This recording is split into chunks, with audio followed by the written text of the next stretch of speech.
Naglalaro ang eksena sa isang gusali noong 1970 kung saan nag-imbestiga ang mga pulis para sa mga pahiwatig tungkol sa kaso ng kidnapping. Naghahanda ang bidang si Finn, Gungdio na maghati-hati ang mga tauhan para sa isang operasyon. Bigla, natuklasan nila na may isang grupo ng mga magnanakaw na lumitaw doon. 3 araw bago nito, narinig ng mga pulis na 5 tindahan ng alahas ang hinoldap ng isang grupo gamit ang mga baril. Sa hapon na iyon, isang tindahan sa Wito Street ang sinalakay muli. Ginamit ng mga magnanakaw ang kanilang mga gahi negatibo, 47 assault rifles. Binaril hanggang mamatay ang 2 uniform police officers at tumakas. Sa sandaling iyon, naramdaman ng mga magnanakaw ang panganib at agad silang naglabas ng baril at nagsimulang magpaputukan. Mabilis na tumakbo si ECE sa kotse at tumawag sa headquarters para magulat na nakilala nila ang mga kidnappers at may nagaganap na putukan. Agad na hinabol ni police officer Yang ang 2 suspect na sumusubok tumakas. Matapos ang matagal na paglaban, nagawa niyang pusasan ang isa sa mga magnanakaw. Biglang kinuha ng kasama nitong magnanakaw ang isang malaking ladrilyo at pinalo ng diretsyo sa ulo ni Gungdio. Nakaramdam ng pagkahilo ang bida, ngunit sinubukan pa rin niyang habulin at labanan ang 2 suspect. Mabuti na lamang at dumating ang lokal na pulisya at inaresto ang mga magnanakaw na nagligtas kay Gungdio. Ang eksena ay nagbago patungo sa isang marangyang bar noong 1973.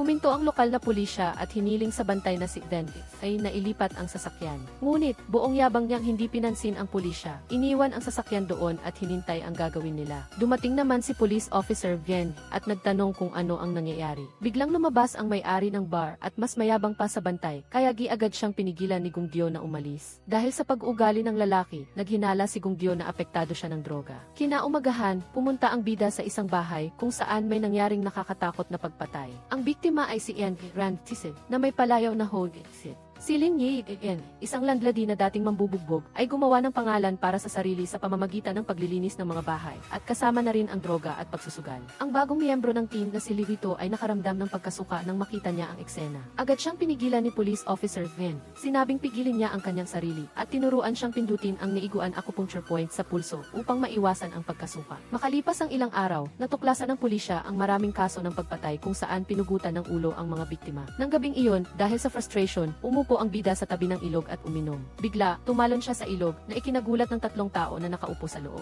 Nang tumalon si Vito para iligtas si Police Officer Vien, hindi niya ito mahanap. Biglang lumitaw ang bida mula sa tubig at tinawag siyang bumalik. Hindi niya maintindihan kung bakit puro tanga ang mga kasama niya sa team. Sa isang morgue, hiniling ni Police Officer Vien sa forensic pathologist na muling suriin ang katawan. Di nagtagal, natagpuan niya ang isang butas ng karayom sa kanang liig at balikat. Nang gabing iyon, pumunta ang West Q-Dance Major Crimes Unit para arestuhin ang isang suspect para sa interogasyon sa istasyon. Kinabukasan, pinalaya ng pulisya ang suspect na si May Eden. Ngunit, ang bida at si Vito ay lihim pa ring sinusubaybayan ang lahat ng ginagawa nito buong araw. Nang gabing iyon, isang kaso ng pagpatay ang nangyari sa isang maliit na eskinita. Ang biktima ay pinutol ng isang tuwalya at paulit-ulit na pinukpok sa ulo na nagresulta sa pagkamatay mula sa matinding pagkawala ng dugo at natuklasan din ang isang butas ng karayom sa liig. Agad na nagtungo si Police Officer Viens para hanapin si G. Edens na nag-aalaga ng isang ligaw na aso. Sinabi niya kay si Edens na isang mabuting ama ang napatay, iniwan ang kanyang asawa at mga anak. Naniniwala si G.A. Dens na ang pagpatay ay hindi kasing hirap ng iniisip ni Ben, at sa tamang sandali, lahat ay maaaring maging mamamatay tao, kahit si Police Officer Ben. Biglang tumayo si G.A. Den, kumuha ng tuwalya, kinuha ang bakal na nasa tabi ng daan, at paulit-ulit na pinalo ang sarili sa ulo. Sumigaw siya at tumawag sa lokal na pulisya para humingi ng tulong.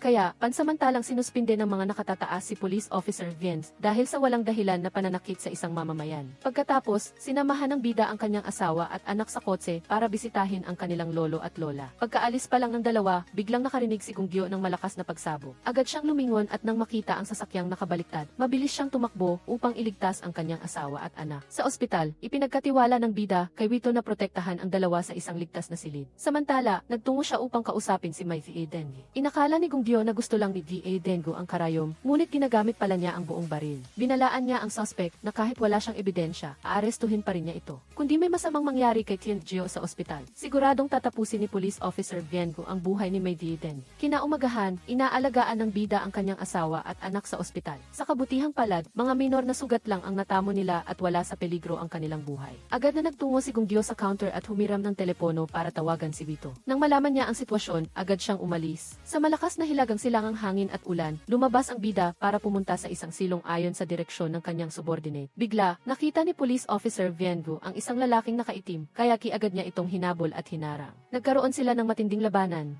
Sa kabutihang palad, nagawa niyang makuha ang kutsilyo ng kalaban at sinaksak ito. Nang makita ni Gungdio na sinusubukan ng nakaitim na lalaki na tumakas, agad siyang humabol sa loob ng gusali. Nakita ni Gungdio na tumakbo ang lalaki sa elevator at sumunod siya, ngunit bigla siyang inatake ng lalaki na nagpatumba sa kanya sa loob ng elevator. Biglang may kidlat at kulog na tumama sa gusali na nagpangyari sa elevator na bumagsak. Nang matuklasan ng security guard, ginising niya ang bida. Paglabas ni Gungdio, nagtaka siya kung nasaan siya dahil sa lahat ng karangyaan at pagiging moderno ng lugar. Nagpatuloy siyang naglakad sa kalsada papunta sa isang convenience store. Laking gulat ng bida nang malaman niya na mayo 2018 na pala. Agad na sumakay si Gungdio ng taxi at nagtungo sa ospital para hanapin ang kanyang asawa at anak. Ngunit, wala siyang nakita at kahit tinanong niya ang mga nurse, wala ring pasyenteng nagngangalang Piedjil. Bagaman nakita niya sa ZHE na 2018 na, hindi pa rin siya naniwala kaya lumabas siya at nanghingi ng pera sa mga hindi kilalang tao. Paulit-ulit siyang tumatawag ngunit walang sumasagot at hinanap niya sa buong gusali ang kanyang pamilya ngunit wala rin. Nang gabing iyon, pumasok ang bida sa isang pamilyar na bar para magtanong ng impormasyon. Bigla, mayroong insidente kung saan inaresto ng pulisya ang isang taong nagbebenta ng tao kaya di tahimik na umalis si Gungdio.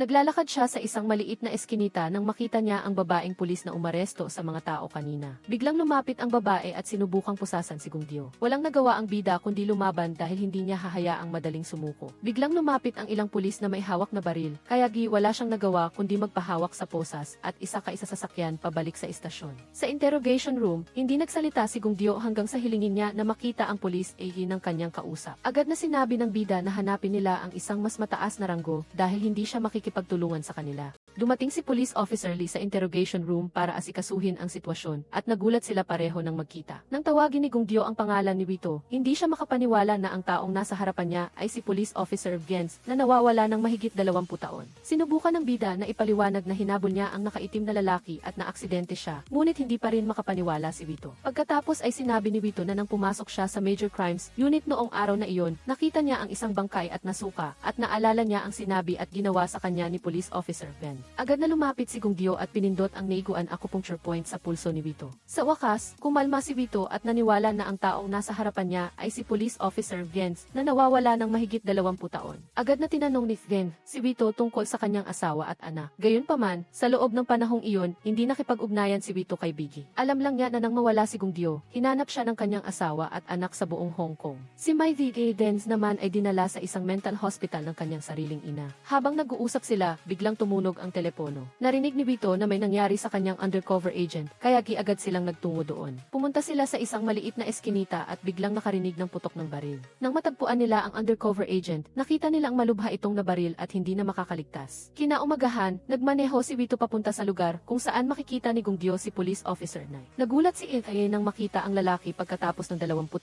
taon at inakala na patay na ito. Hindi ba niya alam na sa loob ng maraming taon, sinisisi ni Police Officer Lai ang sarili niya dahil hindi niya pinigilan si Gungdio na gawin ang kaso. Ang dahilan kung bakit niya pinuntahan si Ilkay ay para ibalik siya sa serbisyo. Si Police Officer Lai ang nag-imbestiga sa serial murder case na nagsimula noong 2018. Kung hindi nila mahanap ang mag-ina, hindi nila malulutas ang kaso at makakabalik. Nagdesisyon ang tatlo na bigyan si Gens ng bagong pagkakakilanlan bilang isang pulis at sa kabutihang palad, may isang undercover agent si Wito na kakamatay lang. Ang ahente ay hindi nagtapos sa Police Academy at walang nakakakilala sa kanya. Kinaumagahan, binigay ni Officer Lee kay Gungdio ang kanyang bagong pulisgi. Ang kanyang bagong pagkakakilanlan ay si Kideth Gigi. Sa unang araw niya sa trabaho, nakita niya si Kideth na inaresto ang isang mayabang na lalaki. Matigas ang ulo nito at ayaw sabihin kung nasaan ang kanilang boss at humiling pa ng coke. Kaya, lumapit ang bida, pinitpit ang bibig ng lalaki at binuhusan ng tubig sa mukha bilang leksyon. Nagulat si Kideth at pinigilan siya. Sinabing pulis sila, hindi mga gangster, kaya hindi sila dapat gumawa ng ganoon. Binigyan si Gungdio ng dalawa ng isang ligtas na silid upang makapagpahinga. Sa panahong ito, maaaring lumabas ang isang tao nang walang pitaka, ngunit hindi maaaring wala ng smartphone. Pagkatapos, nakatanggap sila ng balita tungkol sa isa pang kaso, kaya agad silang nagtungo sa lugar. Ang biktima ay si Iggy Rand, 59 taong gulang at walang asawa. Ayon sa kanyang mga kapitbahay, buong oras siyang nag-invest sa real estate. Batay sa ebidensya sa pinangyarihan ng krimen, lumalabas na ang biktima ay aksidenteng na kuryente. Ang sanhi ng kamatayan ay abnormal na tibok ng puso. Gayunpaman, Gayunpaman, may inflammatory reaction ang biktima at may ilang butas ng karayom sa kanyang katawan. Pagkarinig nito, agad na lumapit si Gunggyo para suriin ang liig ng biktima. Ngunit sinabi ng forensic examiner na may malalang diabetes ang biktima noong nabubuhay pa ito. Kailangan ng biktima na mag-inject ng insulin araw-araw, kaya normal lang na may butas ng karayom sa kanyang tiyan. Nakatayo doon si Police Chief Aynen Fernando at naghinala. Bumalik siya sa opisina, kinuha ang kanyang notebook at isang lumang pahayagan mula 25 taon na ang nakakaraan at natuklasan na si Gunggyo ay ang nawawalang tao noon. Pagkatapos, bumalik ang bida kasama si Kidison sa pinangyarihan ng krimen. Nagtaka siya dahil hindi nila makita ang damit ng biktima bago siya namatay, kaya naghinala siya na hindi ito isang aksidente. Hindi nila alam na may nakikinig sa kanilang pag-uusap mula sa malayo. Matapos maghanap sandali, natuklasan ni Gunggyo ang isang papel na nagsasaad na walang na-inject sa biktima bago siya namatay. Ang damit ay tiyak na kinuha ng ibang tao. Sa makatuwid, ang kasong ito ay hindi isang aksidente, kundi isang pagpatay. Pagkatapos, agad na nagkaroon ng emergency meeting sa istasyon ng pulisya upang muling buksan ang kaso. Kinaumagahan, nakatanggap sila ng balita mula sa mental hospital. Sinabi nila na lumabas si May V.A. Dengyu upang dumalo sa libing ng kanyang namayapang ina. Tumakas na siya at hindi na matagpuan. Nang gabing iyon, galit na galit si Gunggyo at sinisi si Police Officer Lee. Naalala niya ang kutsilyo na may dugo ng nakaitim na lalaki, kaya kinuha niya ito upang ipakita sa kanila. Sinabi ni Police Officer Lee na sa kasalukuyang panahon, maaari nang gumamit ng AT testing para sa mga kaso. Kinaumagahan, habang naglalakad si Vincent sa kalye, nakita niya ang isang pamilyar na eskinita. Lumabas na siya ang anak ng isa sa mga biktima na pinatay ng serial killer. Samantala, si Gunggyo at Kikitangu ay naghalughog ng isang taxi. Dahil bago mawala ang kapatid ng killer na si Jun, tumawag siya ng taxi sa bahay libingan. Matapos ang ilang pananakot, inilabas ng driver ang cellphone na naiwan ng babae sa kotse. Pagkatapos, nagtungo sila sa dating paaralan ni Miji A. Dengyu upang maghanap ng impormasyon, ngunit wala silang nakitang pahiwati. Habang nasa daan sila, biglang narinig ng bida ang sinasabi ng isang tour guide. Nang marinig niyang mayroong firing platform sa likod ng paaralan, agad siyang tumakbo doon para tingnan ang sitwasyon. Gusto ni Kidesens na tumawag ng backup kung sakaling may mangyaring masama. Kaya't kinuha ni Gunggyo ang baril at pumasok ng mag-isa para mag-imbestiga. Bigla, nakita niya ang isang mag-ina na kinidnap at agad siyang tumakbo para iligtas sila. Biglang lumitaw si V.A. Deng at pinalo ang ulo ni Gunggyo ng isang malaking piraso ng kahoy. Naglaban ang dalawa, ngunit nang malaman ni V.A. Deng na hindi siya mananalo, agad niyang kinidnap ang bata roon. Ginawa niya itong pagkakataon para itulak ang bata patungo sa pulisya at mabilis na tumakas. Sa kasamaang palad, nasa labas si Kidens na nakatutok ang baril kay si Eden. Ngunit, habang naghahanda siyang pusasan ito, bigla itong lumaban at tumakas. Mabalik sa ospital, sa kabutihang palad, ayos lang si Kitan, ngunit nawalan na siya ng bakas ni Eden. Gayunpaman, sa kasalukuyang ebidensya at mga hinala, hindi pa rin nila ito mapapatunayan na nagkasala. Bumalik ang bida ng mag-isa sa lugar kung saan kinidnap ni Eden ang tao. Biglang nakarinig si Gunggyo ng isang cellphone na tumutunog. Pagkatapos sumagot, nagulat din si Eden na walang pagbabago sa hitsura ni Police Officer Vance. Nararamdaman niya na masaya siyang nakita siya rito ngayon. Nagalit ang bida matapos marinig ito at sinabi niya na 25 taon man ang nakakaraan o ngayon, personal niyang babarilin si Eden at ikukulong siya. Kinaumagahan, buong araw na pumunta ang bida upang hanapin si Dr. Zhu para magtanong ng karagdagang impormasyon. Nang bumalik siya sa istasyon upang kumain ng noodles, nakita niya si Kidesens na naglilinis ng mansa sa kanyang shirt. Bigla niyang napansin ang isang peklat sa kamay ng babae na eksaktong katulad ng sa kanyang anak noong naaksidente ito noong bata pa siya. Pagkatapos, bumili si Gunggyo ng egg omelette rice para kay Kidesens. Dahil alam ng bida na paborito ito ng kanyang anak, gusto niyang makita kung ano ang magiging reaksyon ng babae. Ngunit matapos ang ilang pag-analisa, mali ang lahat ng hinala ni Police Officer Vance. Biglang lumitaw si Dr. Zhu at lumabas na siya ang ina ni Kidesens. Pagkatapos, nagtungo si Gunggyo sa computer room ni Hu upang tingnan ang impormasyon ni A-Ran. Bigla niyang nakita ang ilang pamilyar na tao sa loob, na mga biktima rin ng serial murder case. Kinaumagahan, nagtungo ang bida sa isang bahay libingan upang tanungin si Tigyen tungkol sa mga tao sa larawan. Nalaman ni Police Officer Vance na ang larawan ay kinuha 28 taon na ang nakakaraan, noong kakalabas lang nila mula sa isang kongreso. Noong panahong iyon, ang may-ari ng bahay na si Rangu ang nagtatag ng asosasyon at si Tigyen naman ang Vice President. Ang Vance is this building ay ang miisdit sa Kowloon. Pagbalik sa opisina, tinalakay ni Police Officer Ay at ng tatlo ang insidente ng sunog sa Vance is this building. Hindi na masyadong maalala ni NA ang mga pangyayari 20 taon na ang nakakaraan. Ngunit alam lang namin na si Zhang Qiang ay napakaresponsable. Nagpuyat sila ng ilang gabi upang tapusin ang ulat ng investigasyon. Alam din ng lahat kung gaano kaseryoso ang epekto ng malaking sunog noong taon na iyon. Sa panahon ng pagkuha ng testimonya, mahigpit na binantayan ng pinuno ng supervisor. Ang kasong kinasasangkutan ng photographer of event na pinamahalaan ni Guang Yao noong taon na iyon ay natapos sa oras na iyon. Pagkatapos, si Kaiksing at Wei Tao ay pumunta upang makipagkita sa pulisya pulisya para sa karagdagang impormasyon tungkol sa 1,996.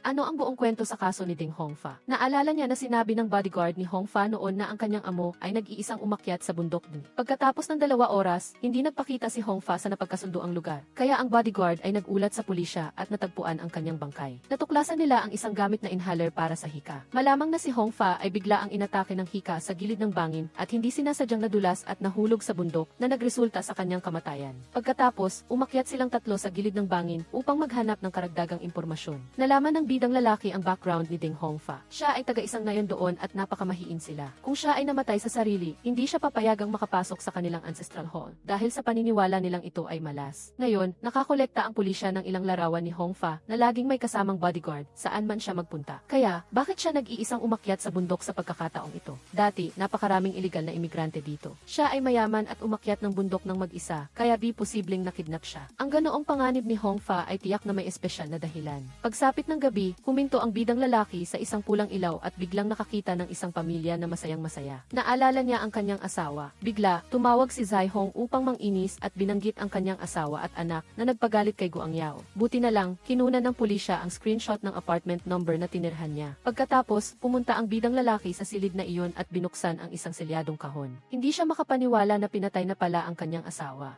Biglang galit na umuwi si Guang Yao at sinumbatan si Wei Tao dahil hindi nito sinabi sa kanya na patay na si Boyji. Mabuti na lang at pinigilan siya ng pulis na si E. Kung hindi ay binugbog na niya si Wei Tao. Pumunta ang bidang lalaki sa apartment na may elevator kung saan siya bumalik sa nakaraan. Buong lakas loob na tumalon si Guang Yao at agad na bumalik sa taong 1,993.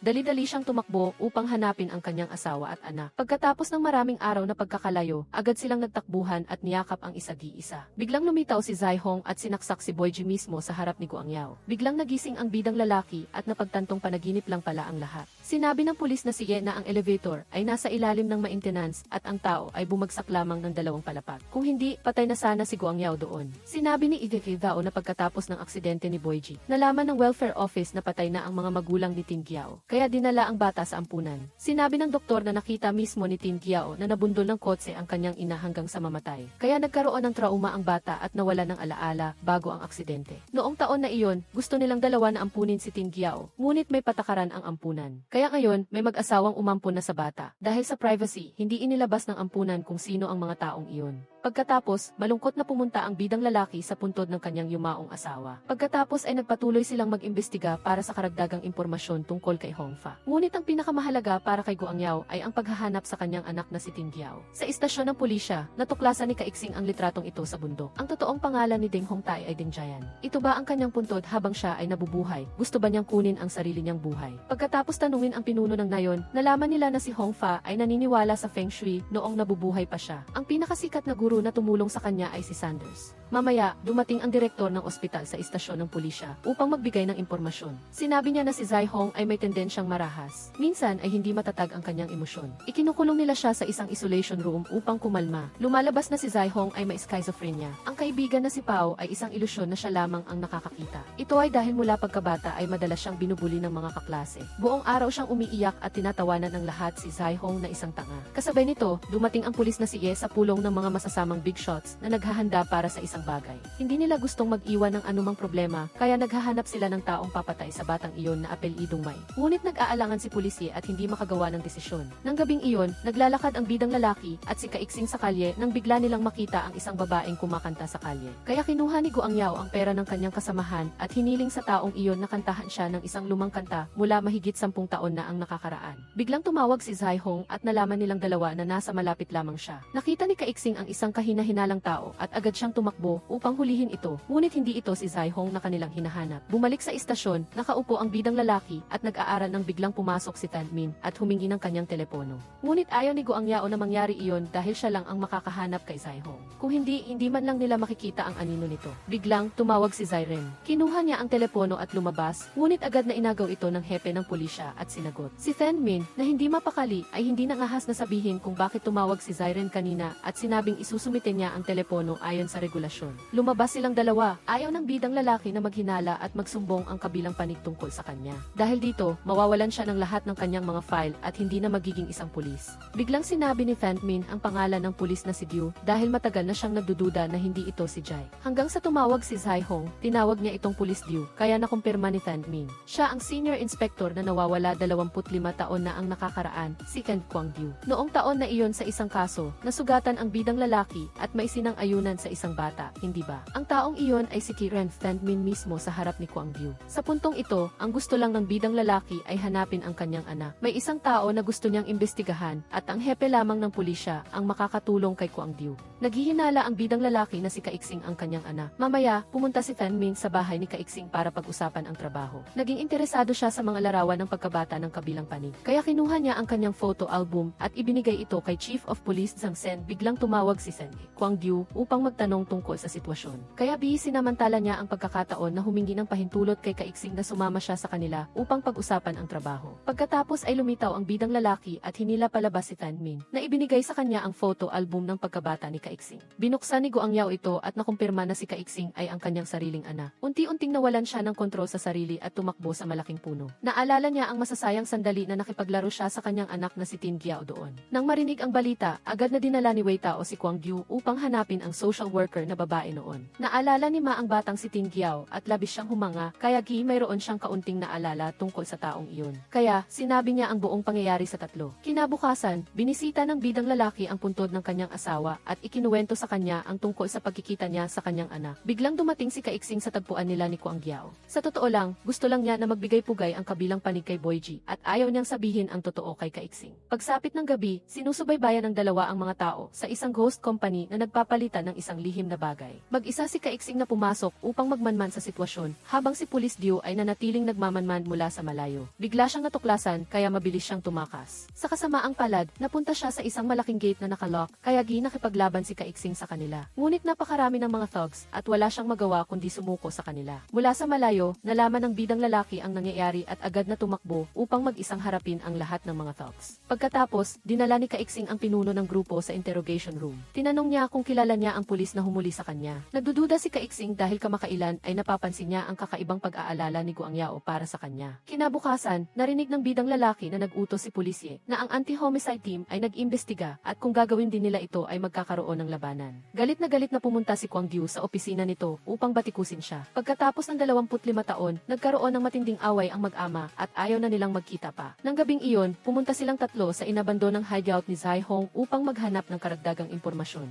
Biglang nakita ni Kwang Diu ang isang simbolo ng tao na nakaguhit sa sahig, hindi alam kung sino ang pinupuntirya nito. Kasabay nito, narinig ni pulisye ang kanilang lokasyon, kaya tinawag niya ang mga tao upang hulihin si Zai Hong. Sa kabilang banda, patungo na silang tatlo sa elementarya nito, ngunit nakatanggap sila ng tawag mula kay pulisye na nag-utos na bumalik silang lahat para sa isang biglaang pulong. Biglang huminto ang bidang lalaki at hiniling kay Fantmin na bilisan ang pag-ikot sa paaralan at kung walang anumang lead ay umatras na agad. Ito ay medyo huli na ngunit hindi ito sumasalungat sa utos ng boss at si Kwang Diu ang mananagot kung may mangyari. Maya-maya, komportableng kumakain si Zai Hong nang bigla siyang makakita ng isang taong may baril na papalapit, kaya mabilis siyang tumakas. Sa sandaling iyon, dumating ang bidang lalaki at ang kanyang mga kasama at nagpaputukan sa mga nakaitim. Nakatakas ang dalawang lalaki at si ang bidang lalaki ay halos makahabol kay Zai Hong. Ngunit may pinto sa pagitan nilang dalawa, kaya hindi naglakas loob na magpaputok si Pulis Diu. Nakatayo siya sa labas at kinukutya si Kwang Diu. Biglang inihayag ni Zai Hong na ang dalawang assassins kanina ay nagkataong naunahan sila ng isang hakbang. Hindi ba niya napansin na may kasama siyang informer? Kinabukasan, pumunta ang bidang lalaki sa isang repair shop ng telepono. Biglang sinabi ng may-ari na may nakakabit na listening device sa telepono. Naalala ni Kwang Diu na si pulisye ang nagbigay sa kanya ng teleponong ito at ang pagbanggit ni Zai Hong tungkol sa espiya. Sa kabilang banda, narinig niya ang balita na pumunta ang kabilang panig sa pier. Kaya agad na pumunta si Pulis Zhang doon at kinuha ang baril niya para barilin. Biglang lumitaw ang bidang lalaki at sinabing peke ang taong nakaupo doon. Kinuha niya ang telepono at inilabas ang masamang mukha ni pulisye. Wala na siyang magagawa kundi ilabas ang pera o hikayatin si Kwang Diu na sumali sa kanyang panig at magtulungan. Nang makita ni pulisye na wala na siyang ibang pagpipilian, sinabi niya ang buong kwento tungkol sa utang ng kanyang asawa.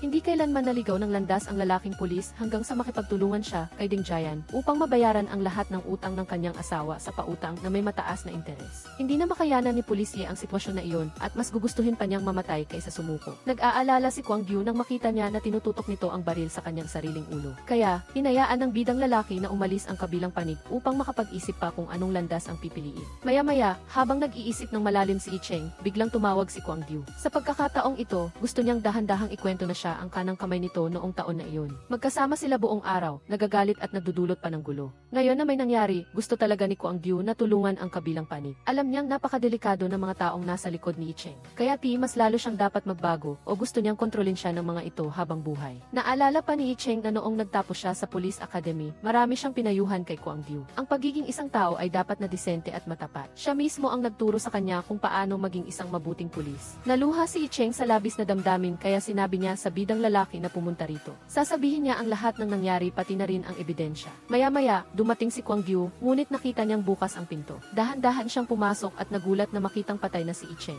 Sa sandaling iyon, dumating ang mga pulis at hinuli si Kwang Diu sa hinalang siya ang pumatay. Sa interrogation room, tinanong siya ni Fan Min ang paulit-ulit bago sa wakas ay nagsalita si Kwang Diu. Hindi niya talaga pinatay si Icheng. Nagkita silang dalawa sa pier at gusto lamang ng bidang lalaki na hikayatin siya na sumuko. Hiniling ni pulisya sa kanya ang kaunting oras upang mag-isip. Ibibigay niya kay Kwang Diu ang ebidensya sa sunog sa Sean Building. Tumanggap si Icheng ng maruming pera at hindi lamang siya, kundi pati na rin ang ama ni Fan Min. Hindi siya makapaniwala sa katotohanan kaya tumayo siya at sinumbatan ang kabilang panig na sinisiraan ang kanyang ama. Biglang dumating si Kaiksing at iniulat na tugma ang fingerprint sa baril sa kay Kwang Diu. Pagkatapos, pumunta si E, si Hai at si Kaiksing sa bahay ng bidang lalaki upang maghanap ng anumang lead. Bigla siyang nakakita ng mga bagay sa silid na eksaktong kapareho ng sa kanya at mailarawan pa silang magkasama. Agad na bumalik si Kaiksing sa istasyon at nakipagkita kay Kwang Diu. Akala niya ay isang manyak ang kabilang panig dahil sa ginagawa nitong mga bagay. Tungkol naman sa larawan, ayaw niyang sabihin ang totoo. Gusto lang niyang mas maintindihan si Kaiksing. Pagkatapos, binigyan ang bidang lalaki ng pagkain, ngunit naisip niya ang isang paraan na mauna na siyang kumain.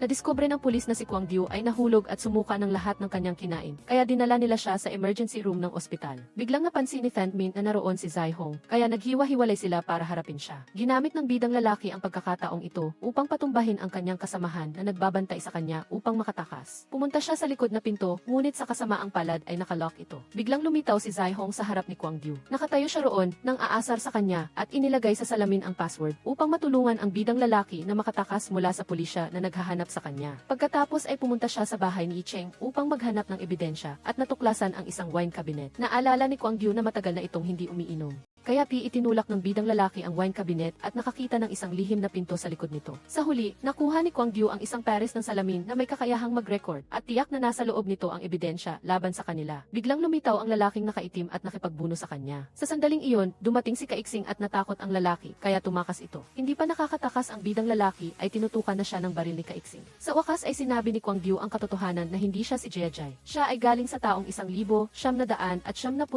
at hinabol ang suspect sa elevator. Ngunit paano si Kwang Diu ay napunta sa taong 2018?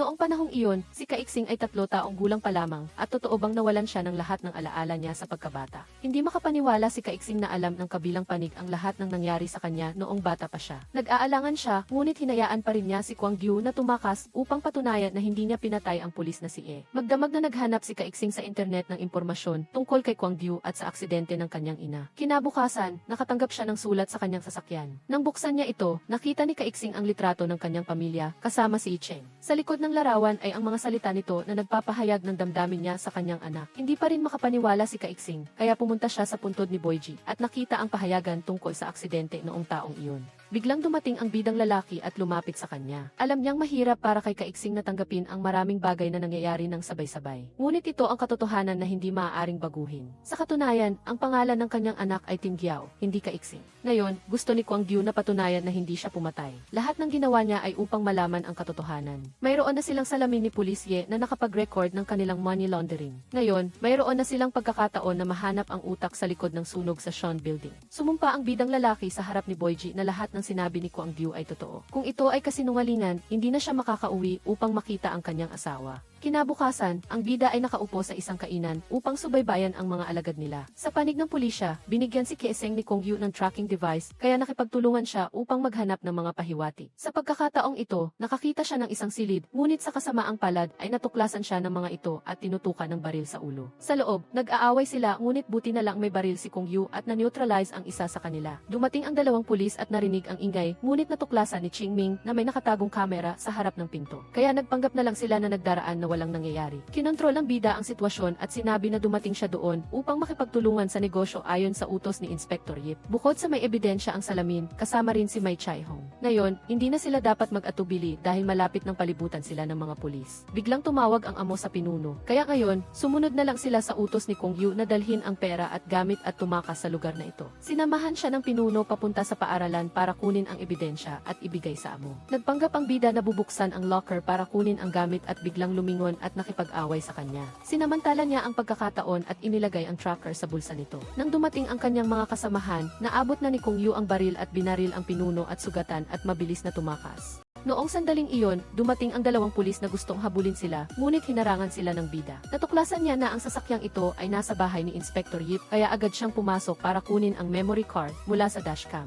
Nang buksan ito ni Kaeseng, nalaman niya na ang taong nakaitim ang bumaril kay Inspector Yip at hindi si Kong Yu ang pumatay sa kanya. Pagkatapos, hinabol ng tatlo ang mga lalaking iyon gamit ang tracker. Gayunpaman, gumamit sila ng bangka para tumakas palayo sa dagat at hindi na nakita ang kanilang kinaroroonan. Bumalik ang bida sa istasyon ng pulisya at sinalubong ng mainit na pagtanggap. Lumapit si Weito at isinuot muli ang police badge ni Kong Yu. Patuloy na nag-imbestiga ang lahat nang biglang tumunog ang kanyang telepono. Sinabi ni Kaeseng na bumalik ang signal ng tracker, kaya agad na bumaba sa lobby ang pangkat ng pulis. Natanggap ni Weito ang tracker na ipinadala pabalik ng mga ito. Biglang may natanggap siyang tawag na nagsasabing may bagong kaso. Matapos suriin ang bangkay ng pinuno, biglang may natanggap na tawag ang bida mula kay Mai Chai-hong. Nagbigay siya ng kaunting impormasyon tungkol kay Shea Tat-chai at siya ang taong hinahanap nila. Agad na pumunta ang pangkat ng pulis sa bahay niya upang ihatid siya sa istasyon para sa interogasyon. Alam nilang siguradong hindi madaling kalabanin ang taong ito. Ngayon, kailangang matukoy ng mga pulis ang tunay na pumatay kay Inspector Yip. Nagsimula sila sa serya ng mga kaso ng pagpatay.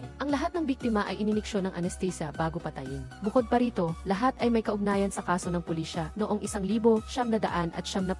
Si E. C. Chan ay mayroon ng resulta ng paghahambing ng FFI ni Kong Yu at ng anak ni A. With Kaeseng at ito ay 75% na tugma. Dahil simula nang dumating siya, alam na ni E. C. Chan na nawala si Kong Yu 25 taon na ang nakakaraan at ngayon ay narito na siya ulit. Kinabukasan, si Kong Yu at Qingming ay nakaupo sa kotse at nagmamanman sa harap ng bahay ni Shea Tat-chai. Nakakagulat na kahit gabi na siyang umuwi, maaga pa rin siyang nag-jogging. Agad na sumunod si Qingming, habang si Kong Yu na nasa harap ng pinto ay nakita ang asawa ni Tat-chai na sumakay sa sasakyan. Kaya sinundan niya ito papunta sa Gifu. Ngunit dahil pambabae ang lugar, hindi siya makapasok. Lumabas si Kong Yu at tinawagan si Qingming para magtanong tungkol sa sitwasyon doon at nalaman niyang tinawagan ni Tat-chai ang kanyang amo. Ngunit gumamit ang kabilang panig ng jammer, kaya hindi masyadong narinig ni Qingming. Nalaman lang niya na binanggit ni Tat-chai ang isang locker, baka naroon ang hard drive na ibibigay. Naalala ng bida ang ideya na basagin ang fire alarm para tumunog at tumakbo palabas ang lahat. Nang makita niyang wala ng tao, agad siyang pumasok at kinuha ang susi. Ngunit nang buksan ni Kong Yu ang mga locker, wala siyang nakitang anuman sa loob. Sa labas, nakuha na ng tauhan ng matandang peke ang hard drive. Noong gabing iyon, sinundan ng bida ang babae sa gate, ngunit tinakot sila ni Enrek Shai. Pag-uwi sa bahay, masayang pinag-usapan ng mag-asawa ang tungkol sa paglalakbay at paggastos ng ginto. Ngunit sa sumunod na gabi, paggising ni Shea Tat-chai, nakita niyang may dugo ang kanyang kamay. Hindi niya namalayan na patay na ang kanyang asawa sa tabi niya nang dumating ang pangkat ng investigador. Tiningnan ito ni E. C. Chan at pinaghihinalaan na ang salarin ay nag-iniksyon ng pampamanhid at tinagpas ang aorta na nagdulot ng pagdugo at pagkamatay ng biktima.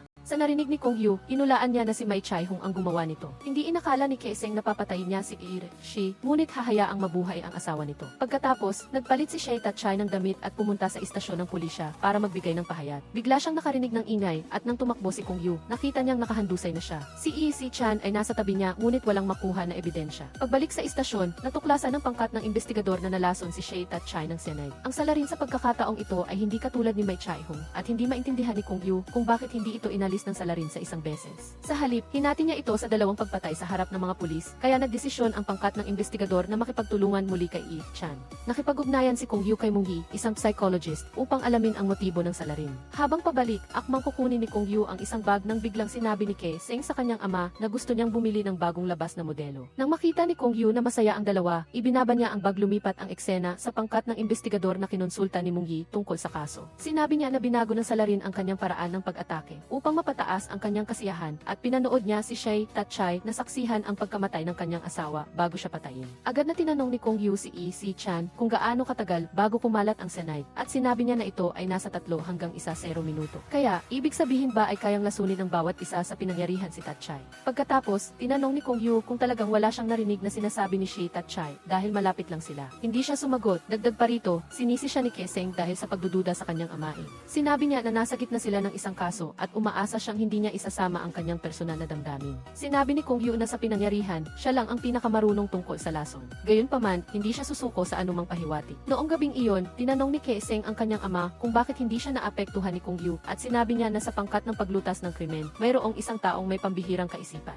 Sa halip, pinupuri pa niya ito. Nang pumasok siya upang maghanap ng charger, nakita niya ang kanyang room card doon. Nang tanungin niya, nalaman niyang nalaglag ito at pinulot ng kanyang ama. Nang umalis si Keseng, sinabi ng kanyang ama na kung wala siyang gagawin, baka isang araw ay umalis din ang kanyang anak sa kanilang mga bisig. Kinabukasan, habang namimili si Keseng kasama ang kanyang ama, nakatanggap siya ng tawag mula sa kanyang kasamahan. Nang umalis ang kanyang anak, bigla siyang hinimatay ni Maichai Hung gamit ang anesthesia. Habang pabalik, nakita ni Keseng ang gamit ng kanyang ama. Nang suriin niya ang security camera, nalaman niya na kinuha siya ni Maichai Hung. Pagdating niya sa teritoryo nito, nakita niya si Yi Si-chan na bugbog sarado. Natagpuan ni Kong Yu ang mga dokumento tungkol sa dating sunog, mga gamot at isang sketch ng isang babae. Pag-uwi, sinabi ni Yi Si-chan na gusto ni Maichai Hung na malaman kung sino ang amo sa likod ni Shi Tatchay at pinaghihinalaan niya na ibinunyag ito ni Maichai Hung sa kanya. Pagbalik sa istasyon ng pulisya, nagdesisyon silang hanapin ang babae sa drawing. Ngunit nagtataka pa rin si Kong Yu kung bakit nag-iwan si Maichai Hung ng maraming pahiwati. Noong gabing iyon, nagkaroon ng bangungot si Yi Si-chan, kaya agad niyang tinawag ang kanyang anak para pag-usapan ang paglipat sa ibang bansa. Ngunit gusto pa rin ni Keseng na imbestigahan ang kapanapanabik na kaso na ito. Kinabukasan, pumunta silang dalawa kay Aimless Mac para tanungin siya tungkol sa taong nasa drawing. Naalala ni Aimless Mac na walang kaibigan si Maichai Hung, tanging isang mabait at misteryosong tutor. Habang pabalik, nakatanggap si Keseng ng imbitasyon mula sa kanyang ama na tingnan ang mga real estate sa Canada. Sinabi niya kay Kong Yu na gusto siyang umalis ng kanyang ama. Pagbalik sa istasyon, iniulat ni Keseng na ang babaeng ito ay laging mabait at maalalahanin kay Maichai Hung habang itinuturing siya ng lahat na baliw. Nagpasya silang hanapin ang babae noong 1990. Ngunit dahil sa kaunting pahiwatig, napagod si Keseng at nakatulog. Nang makita ito ni Qingming, tinakpan niya ito ng jacket. Nang magising si Keseng, nakita niya ang kaibigan na naiwan ang susi sa bulsa ng jacket. Nang makita ni Kong Yu ang nakakaantig na eksena, lumapit siya at ipinaalam kay Qingming na malapit nang lumipat ang babae sa Canada. Nagtaka ang kaibigan at direktang tinanong ni Kong Yu si Qingming kung gusto niya itong ligawan. Kung talagang gusto niya ang babae, dapat niyang samantalahin ang pagkakataon. Sinabi ni Qingming na ordinaryong kasamahan lang silang dalawa. Narinig din ni Keseng ang usapan. Galit siyang pumunta sa deck ng barko at sinabi ni Kong Yu na ayaw niyang umalis siya. Sa pagmamadali, hinanap niya si Qingming na may 3 taon pa lang nakaranasan bilang isang ama. Pagkatapos, marami silang pinag-usapan at sinabi ni Kong Yu na walang mas mahalaga kaysa sa pamilya. Pauwi na si Keseng nang makasalubong niya ang kanyang ama na nagdadala ng mga dokumento sa real estate. Humingi siya ng paumanhin sa kanyang ama. Maaari bang pag-usapan natin ang paglipat sa ibang bansa sa ibang araw? Gusto ko lang mag-focus sa kaso ngayon. Pagkatapos, nakatanggap si Keseng ng balita na natagpuan na ang prostitute, ang dating instruktor ni Maichai Hung, kaya umalis silang magkasama ni Kong Yu. Kinabukasan, pumunta ang pangkat ng investigador para hanapin si Chang Yi. Ngayon ay manugang na siya ng isang bilyonaryo at umaasa sa kanyang anak kaya hindi siya sigurado na magsasabi siya ng totoo. Ang tatlo ay tumayo sa harap ng pinto at ipinakilala ang kanilang sarili bilang homicide squad at gusto nilang magtanong ng kaunti. Ngunit tumanggi si Chang Yi na tanggapin sila. Ipinakita ni Keseng ang drawing at nag-atubili si Chang Yi ng sandali at pagkatapos ay umiling. Lalo na, nagsusuot siya ng isang earphone na mukhang kahina-hinala. Nang tanungin siya tungkol kay Maichai Hung, ayaw niyang balikan ang nakaraan at laging pinaninindigan na hindi niya kilala ang taong ito. Bumalik si Kong Yu nang walang nakuha, ngunit mayroon pa rin silang remote control camera. Tulad ng inaasahan, nakita ni Kong Yu si Maichai Hung na may karga-kargang bata sa loob ng silid. Hindi na makapag-antay si Maichai Hung kaya agad siyang pumasok sa bahay ng babae. Hawak ni Maichai Hung ang kutsilyo sa liig ng inosenteng bata at tinakot si Chang Yi na tulungan siya. Sumugod si Kong Yu at tinutukan ng baril si Maichai Hung para palayain ang bata. Dumating din ang pangkat ng pulisya at nang makita ni Maichai Hung na hindi maganda ang sitwasyon, itinapon niya ang bata at tumakas. Nagmaneho siya ng kotse, ngunit sa mabilis na koordinasyon ng pangkat ng pulisya, matagumpay nilang nahuli si Maichai Hung at dinala siya sa kulungan.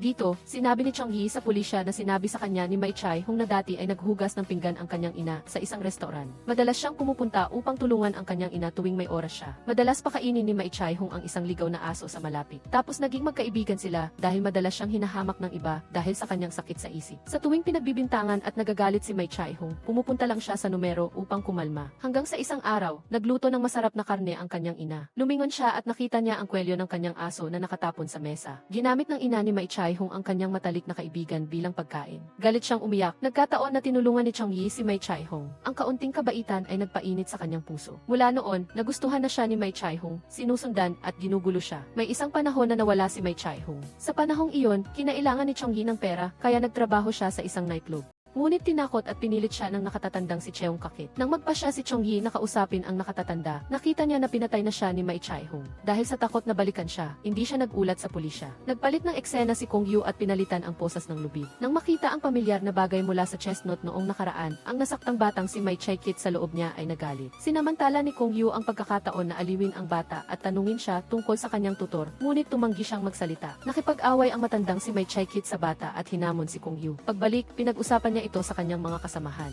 Sinabi ng bida na hindi pa rin niya maintindihan ang motibo ni Mai Chai-kit at kung mayroon ba siyang kasabwat. Sa huli, sinuri nila ang iih niya. Si Mong Yi ay nag-iisang nag-interrogate sa kanya at binigyan siya ng band-aid para magtiwala siya. Bagaman isinulat ni Mai Chai-hung ang tatlong pinakamahalagang tao, ang tutor ay nananatiling misteryo. Sa pagkakataong ito, may anunsyo na ang resulta ng iih ni Mai Chai-hung ay hindi tugma sa sundalo ng iih. Hindi makapaniwala si Kong Yu kaya agad siyang pumasok para suriin ang peklat sa katawan nito. Ito ay totoo. Nagdesisyon si Kong Yu na pumunta sa trabaho ni Mai Chai-hung para maghanap ng mga pahiwatig, ngunit umuwi siyang walang nakuha. Pumunta siya sa water plant kung saan niya nakita ang lalaking nakaitim. Marahil ay napagkamalan niyang si Mai Chai-hung ang lalaki dahil sa dilim, ngunit nagduda pa rin si Kong Yu kay Eve Chan. Kung si Kong Yu nga, ang masasaktan ay si Keseng. Sa oras na ito, sa bahay, sinabi ni Mong Yi na tao rin si Mai Chai-hung at walang sinuman ang ipinanganak na kriminal. Biktima rin siya. Si Mong Yi ay hindi makatulong kay Mai Chai-hung kaya nakaramdam siya ng matinding pagsisisi. Kinabukasan, iniulat ng pangkat ng investigador sa kanilang superior na may kasabwat si Mai Chai-hung. Ngunit nagpumilit ang superior na tapusin ang investigasyon at isinisi ang lahat ng krimen kay Mai Chai-hung. Pagkatapos ay binigyan si Kong Yu ng pansamantalang leave. Sa kabilang panig, inutusan ni Lis Chong ang kanyang tauhan na patayin si Mai Chai-hung upang patahimikin siya, habang sabay-sabay na nagtutulungan ang pangkat ng pulisya upang dalhin ang salarin sa ligtas na lugar. Kinwestiyon niya ang dalawa kung nagdududa pa rin sila sa kanyang ama. Matapos ang ilang pagtatalo, nagpa siya si Kaeseng na mag-isa siyang maghahanap ng mga pahiwatig upang patunayan na inosente ang kanyang ama. Noong gabing iyon, naalala niya ang mga sandali na magkasama sila ng kanyang ama. Siya ay isang mabait na ama. Kinabukasan, binigyan ni Kaeseng ang kanyang ama ng electric toothbrush at sabay-sabay silang nag-almusal bilang pamilya. Sa sandaling ito, tumunog ang telepono ni si Chan at sinabing pumunta siya sa laboratorio para magtrabaho. Matagumpay din na nakuha ni Kaeseng ang toothbrush ng kanyang ama. Sa sandaling ito, dinala ng pangkat ng pulisya si Mai Chai-hung upang i-reenact ang krimen. Sa bawat krimen na ginawa, ang bawat detalye ay kailangang ma-reenact ng malinaw. Inilarawan niya ang bawat kilos ng pagpatay sa iba ng walang damdamin. Nang manood si Kong Yu ng balita, bigla niyang napansin na pamilyar ang lalaking nakatayo malapit. Ang walang awa at brutal na demonyo mula sa nakaraang taon ay lumitaw. Agad siyang nagulat kay Kaeseng na lumitaw ang Diyos ng salot. Sa oras na ito, habang sinasamahan siya ng kanyang mga kasamahan kay Mai Chai-hung, tinambangan din sila ng isang sniper. Ang mga ito ay mga profesional na taga-baril na patuloy na umaatake na nagpapahirap sa pangkat ng pulisya na gumalaw. Sa oras ng panganib, dumating si Kong Yu upang iligtas sila, kaya nasugatan siya sa braso. Hindi inasahan ng mga kasamahan na sasaluhin niya ang bala para sa isang baliw. Sinabi niya na dapat niyang protektahan ang huling pahiwatig at kung si si Chan talaga ang salarin, nasa panganib silang lahat. Agad na kinuha ni Kaeseng ang resulta ng FK test ng kanyang ama na hindi tugma sa bloodstain sa Swiss knife. Hindi nila alam na ni si Chan ang ginawa ng kanyang anak ay pinalitan niya ang toothbrush. Nawalan si Kong Yu ng pahiwatig at labis na nadismaya. Naalala niya ang mga sandali na kasama niya ang kanyang asawa na laging nagbibigay ng inspirasyon at paghihikayat sa kanya. Hindi pa siya kailanman naging masaya na mayroong maliit na pamilya sa tabi niya. Kahit na nasugatan siya sa braso, patuloy pa rin siyang naghahanap ng kaunting pahiwatig sa kasong ito. Nilapitan siya ng kanyang kasamahan at sinabihan na maraming mamamahayag ang nag-schedule ng panayam sa kanya tungkol sa pagsalo ng bala para sa salarin.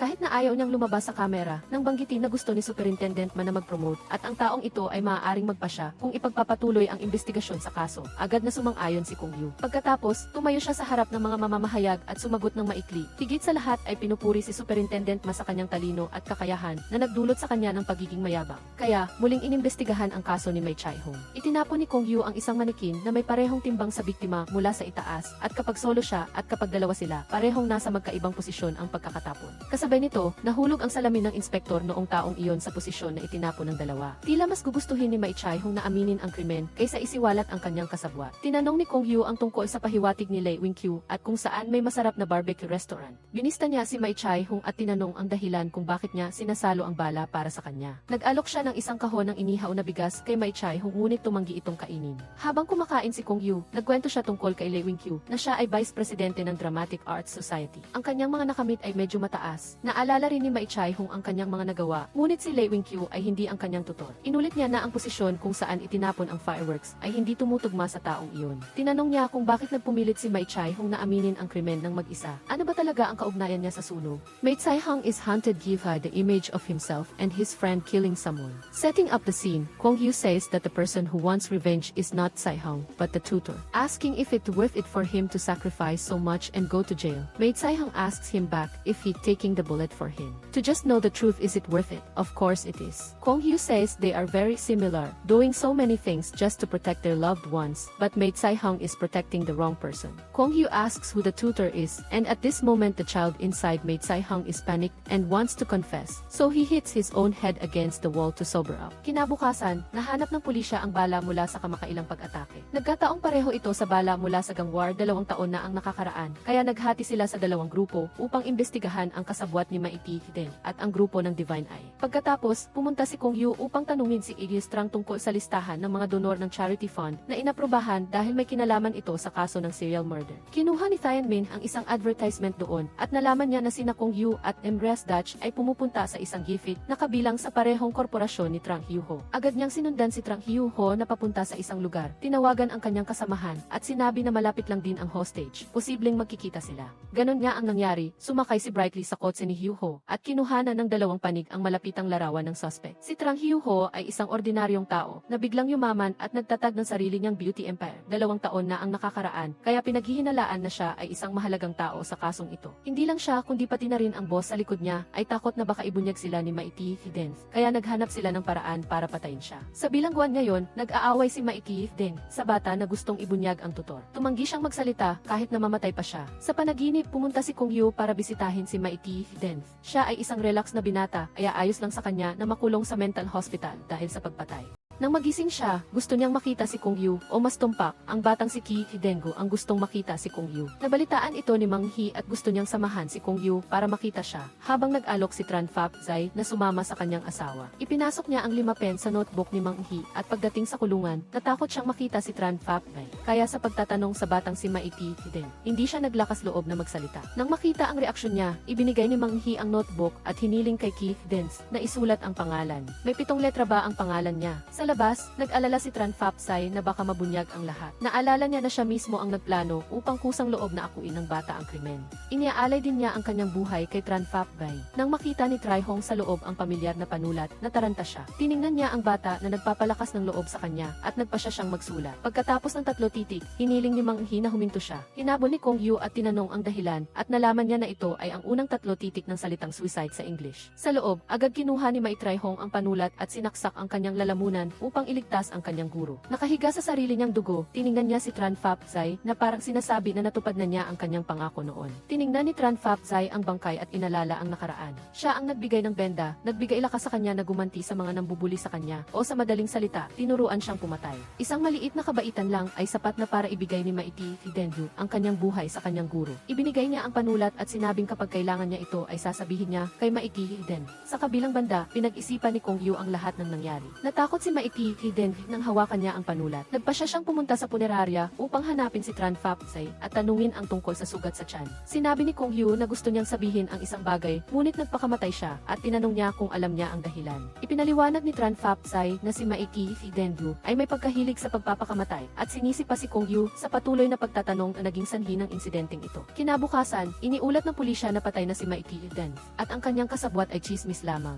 Habang sinusuri ng investigasyon team ni Kong Hyo ang video ng interogasyon ni Mai Ti-den, pinatigil sila ng pulis na si Liu. Nagtalo sila at sumuko rin ang bida sa kanyang boss. Sinabi ni Thien Min na sinusundan niya si Trang Hyo-ho upang tingnan ang kanyang mga kilos pagkatapos mamatay ni Mai Ti-den. Ngunit wala siyang nakitang kakaiba. Sigurado si Kong Hyo na masama ang taong kasama ng Divine Eye, kaya hiniling niya sa kanyang kaibigan na subaybayan pa ito. Sa isang bar, hinihikayat ni Longra ang kastradong manok na maging boss ng Lian Ji nang masaksak siya ng ilang beses at bumagsak. Natuwa ang Divine Eye na lalaki sa kotse kotse nang makita ito at tinawagan ang kanyang mga kapatid upang ipagdiwang ang tagumpay. Natanggap din ng pulisya ang balita tungkol sa kastradong manok. Naisip nila na siguradong may malaking boss sa likod nito. Agad na hinanap ni Kong Yu ang misteryosong brand para kausapin. Sa isang bar, nagtatapon ng pera ang Black Demon Group para magdiwang nang dumating ang pulis. Nagkunwari ang Black Demon na parang walang alam. Sa labas, nakita ni Kong Yu ang isang lalaki na nagbebenta ng droga at sinundan ito. Nagmamadali siyang tumakbo upang hugasan ang lahat ng harina na nasa kotse. Nagpanggap ang bida na gustong bumili at nagbigay ng paunang bayad. Noong gabing iyon, nagsuot si Kaiting ng napakaseksi na damit upang mangakit. Inamin din ng magnanakaw na lalaki na marami siyang binibentang harina. Pagkatapos ay hinawakan niya si Kaiting kaya agad siyang binalaan ni Kong Yu at hinila paalis. Bumalik upang makipag-usap sa grupo. Nalaman ni Tianmin na si Trang Hyu Ho ay naghahanda na magdala ng isang malaking halaga ng lime essential oil. Napakataas ng halaga nito kaya kung masisira, kailangang magbayad ng insurance. Tiyak na hindi ito masusuri ng maigi sa customs. Ang pagdadala ng harina sa pamamagitan ng lime essential oil ay isa ring ligtas na paraan. Noong gabing iyon, may inutusan na si Long Van View na maghintay. Sinabihan din niya ito na linisin ang lahat ng hindi nalalaman ni Trang Hyu Ho. Hinarang ng pulisya ang kalsada at hinintay na dumaan ang truck na may kargang lime essential oil. Natagpuan ang harina sa truck. Sinabi ng driver na wala siyang alam.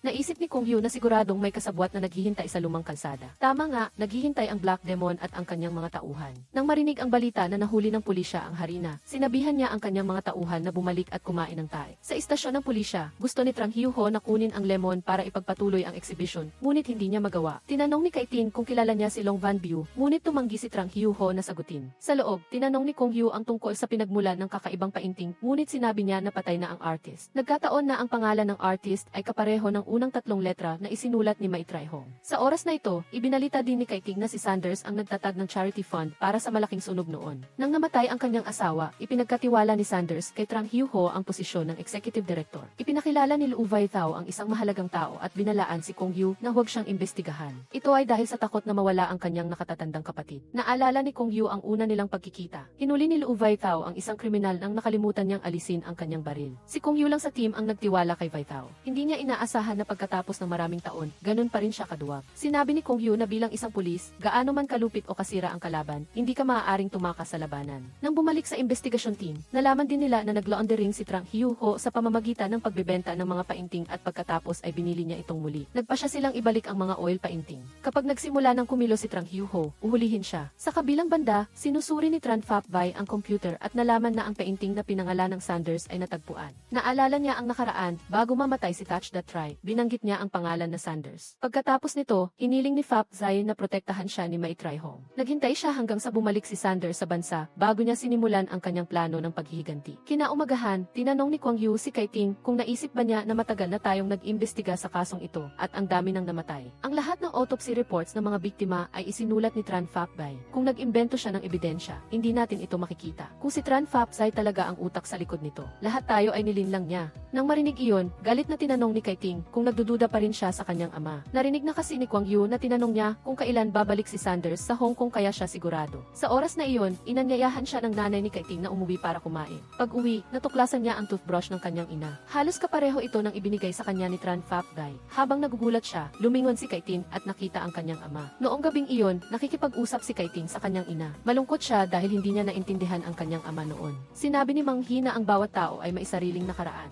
Nais niyang maging masaya ang kanyang anak sa kasalukuyan. Kinaumagahan, palihim niyang pinalitan ang ulo ng electric toothbrush ng kanyang ama. Hindi alam ni Kaiting na nakita na ni Tran Phap Vai ang lahat sa kamera. Pag-uwi niya, tiningnan niya ang computer na may monitoring software at nakita niyang pinapacheck ng kanyang anak ang resulta ng test. Nag-text din ang investigation team upang mag-set up ng meeting para pag-usapan sina Trang Hyu Ho at Sanders. Sa meeting, sinabi ni Kaiting na nahack ang kanyang computer. Nagpatuloy siya sa pag-test gamit ang bagong toothbrush na yon. Naalala niya na ang laso ng Son ay walang agarang reaksyon. Siguro bago siya mamatay, binanggit ni Dat Trai ang pangalan ni Sanders. Nalaman din ni Kwang Yu na palaging tinitingnan ni Mai Trai Hong si Tran Phap Vai at humihingi ng tawad sa kanya. Pag-uwi ni Kaiting, hawak ni Tran Phap Vai ang isang cake at naghihintay. Sinabi niyang pagod siya at gustong magpahinga ng maaga. Gumawa ng dahilan ang ama niya na aayusin ang ilaw para makapag-stay pa siya ng kaunti. Nang hindi nakatingin ang kanyang anak, palihim na pumasok si Tran Phap Vai sa kwarto para suriin ang file, ngunit walang nakitang clue. Nadismaya si Kaiting nang malaman niyang palihim na sinusuri ng kanyang ama ang kanyang mga gamit. Sa isang bar, inanyayahan ng bida si Vaithao na kumain at sinabi sa kanya ang plano niyang hulihin si Trang Hyu Ho. Dahil determinado na siya, umayag din si Vaithao. Pero sinabi niya na huwag lang niyang ipapaalam kay pulis makinabukasan. Nakatayo ang bida sa harap ng hideout ni Trang Hyuho at nagmamanman. Sa loob, umarkila siya ng mga tao para magkunwari sa kanyang auction. Gumamit sila ng virtual private network kaya hindi makahanap ng anumang clue ang investigation team. Nang inatake ng guard ang malapit na security guard, agad na kumilos ang investigation team. Nahuli nila ang ilang tauhan, ngunit nakasakay na si Trang Hyuho sa kotse at tumakas. Akala niya nakatakas na siya, ngunit biglang may isang lalaking nakaitim na tumama sa kanya sa likod at nawalan siya ng malay. Nag-uusap ang investigation team tungkol sa kaso ng pagbebenta ng painting nang makatanggap sila ng balita na ang bangkay sa kanal ay tugma sa STE ni Tran Phap I sa isang abandonadong bahay na may mga litrato at clues ng kaso. Ibunulsa ng lalaking nakaitim ang gas sa katawan ni Trang Hyuho. Binanggit niya ang tungkol sa malaking sunog 20 taon na ang nakakaraan. Ang apoy ay nagsimula sa ikalawang palapag, ang tunog ng bell at ang tunog ng pagkatok sa pintuan ng bakal. Ipinaliwanag niya kung bakit nasunog ang karne ng tao na parang amoy ng inihaw na karne. Pag-uwi, kumain ng hapunan si Kaiting kasama ang kanyang mga magulang. Habang nagbabalita ang GC tungkol sa pagbabalik ni Sanders sa bansa, pinansin niya kung may kakaibang kilos ang kanyang ama. Noong gabing iyon, iniulat ni Kaiting sa kanyang mga kasamahan na wala pa siyang nakikitang kakaiba. Mukhang laging nag-iingat si Tran Phap Sai dahil palaging nakalock ang pinto ng kanyang silid. Sa babala ni Kwang Yu, umuwi siya upang suriin ang mga nakatagong kamera. Mayroon nga siyang nakitang kakaiba at alam ni Tran Phap Sai na nagdududa sa kanya ang kanyang anak. Nang aalis na si Kaiting para tingnan ito, direkta siyang tinanong kung iniimbestigahan siya at hiniling niyang tawagin ang kanyang mga kasamahan upang marinig ang kanyang paliwanag. Ginawa niyang dahilan ang tungkol sa isang robbery case para magtugma sa bangkay sa kanal. Sinabi ni Tran Phap Sai na may mental illness si Mai Trai Hong kaya wala itong kinalaman sa kanya. Sa oras na ito, kinuwestiyon ni Kaiting kung bakit siya nagbigay ng cake at bakit niya ginawang dahilan ang pag-aayos ng ilaw para makapasok sa kwarto at tingnan ang kanyang report. Kinuha ni Tran Phap Bai ang huling card. Sinabi niya na ayaw niyang sirain ang nakaraan ang masayang pamilyang ito. Nang marinig iyon, nagalit din si Mang Hi at sinisi ang kanyang anak na nagiging malapit sa kanila dahil sa kaso. Dahil hindi naging matagumpay ang investigasyon, umuwi si Kwang Yu upang magsindi ng insenso para sa kanyang yumaong asawa. Sinabi niya na nalulungkot siya dahil pinipilit niyang imbestigahan ng kanyang anak ang kanyang adoptive father. Nagsumamo si Kwang Yu sa kanyang asawa na gabayan siya at sa di kalayuan, lumapit si Mang Hi. Sinabi niyang matagal na niyang alam na siya si Duong Kwang Diu ang nawawalang pulis noon. Nang makita niya ang dalawa na nag-uusap, sinabi sa kanya ng kanyang intuition na si Kwang Yu ang biological na ama ni Kaiting. Ngunit nagtataka pa rin siya kung bakit hindi nagbago ang kanyang itsura. Sinabi ni Kwang Yu na nag-imbestiga siya sa isang serial murder case at hinabol ang suspect sa elevator at bigla, sa isang gabi, napunta siya mula 1,900 at 73 hanggang 2,008. Mahirap paniwalaan, ngunit naniwala pa rin si Mang Hi sa kanya. Noong taon na iyon, nadaanan ni Mang Hi at ng kanyang asawa ang anunsyo na naghahanap sa nawawalang si Kwang Yu. Iniisip ng mag-ina ang kanilang asawa at ama, umaasa na babalik siya. Hinihiling ni Mang Hi kay Kwang Yu na huwag na niyang hayaan ang kanyang anak na imbestigahan ang kaso noon. Kung magpapatuloy siya, maaalala ni Kaiting ang masasakit na alaala. Ngunit sayang, hindi ito maaaring mangyari. Ito lang ang tanging paraan para makabalik si Kwang Yu sa 1,973 upang makita ang mag-ina. Humingi siya ng tulong kay Mang Hi na bigyan siya ng karagdagang impormasyon tungkol kay Tran Phap Sai noon. Dahil sa kanyang pagiging tapat, umayag din si Mang Hi. Upang patunayan ang kalinisan ng kanyang asawa, nakipagkita si Mang Hi sa kanya kinabukasan at ibinigay ang student card na may pangalan na Tran Khan Tae na nahanap niya sa kabinet. Hindi sinabi ng kanyang asawa na nagpalit siya ng pangalan at hindi niya ito sinabi sa kanya. Hiniling ni Mang Hi sa kanya na huwag sabihin ito kay Kaiting dahil kakabati pa lang nilang dalawa. Pagkatapos, natagpuan ng investigation team ang kotse ni Trang Hyuho sa kalsada, ngunit wala siya roon. Sinusubaybayan nila ang kanyang telepono. Mula nang malocate ito dito, biglang namatay ang telepono ni Trang Hyuho, wala ng signal. Sa oras na ito, sa abandonadong bahay, tinatanong ng lalaking nakaitim si Trang Hyuho tungkol sa schedule ng pagdating ni Sanders sa China. Humingi si Trang Hyuho ng telepono dahil kung mawalan siya ng contact kay Sanders, hindi na siya pupunta rito. May tunog ng pulis sa labas, kaya pinatulog ng lalaking nakaitim si Trang Hyuho at tumakas. Galit na tiningnan ng killer na si Kwang Yu ang mga larawan sa dingding. Bumalik siya upang maghanap ng mga clue sa bahay ni Trang Hyuho, ngunit kahit anong tanong niya, hindi siya nagsasalita. Noong gabing iyon, naghahanda ang pamilya ni Kaiting na manood ng football nang umalis si Mang Hi dahil may ginagawa siya. Tinanong ni Kwang Yu si Kaiting kung pumunta ba sa ibang lugar si Tran Phap Sai noong auction, ngunit sinabi niyang laging nasa tabi lang ni Mang Hi ang kanyang asawa. Sinabi ni Kwang Yu na mayroong kidnapping case na may kinalaman kay Sanders. Nagdududa siya na siya ang nasa likod ng sunog sa kantuan noon. Ipinakita niya ang litrato ni Hat Yuvin, ang ama ni Tran Phap Dai. Nagpalit siya ng pangalan para makaganti sa kanyang ama. Hiniling niya kay Mang Hi na maghanap ng clue upang patunayan na si Hat Yuvin ang ama ni Tran Phap Dai. Noong gabing iyon, palihim na pumasok si Mang Hi sa kwarto ng kanyang asawa upang maghanap ng mga clue. Nang malaman ni Kaiting ang tungkol dito, nakipagtulungan siya sa kanya. Pagkatapos ng paghahanap, natagpuan nila ang ur ng kanyang ama, si Hat Yuvin. Biglang pumasok si Tran Phap Sai at kinuwestiyon ang kanyang asawa kung nakikipag-alyansa siya sa pulisya para imbestigahan siya. Sinabi niya na kinasusuklaman niya ang ang kanyang masamang ama. Kinuha ni Tran Phap Thai ang urn at itinapon ang abo, at sinisi ang kanyang asawa at anak na ipinagkanulo siya sa mga estranghero. Kinabukasan, nakipag-usap ang bida sa kanyang mga kasamahan.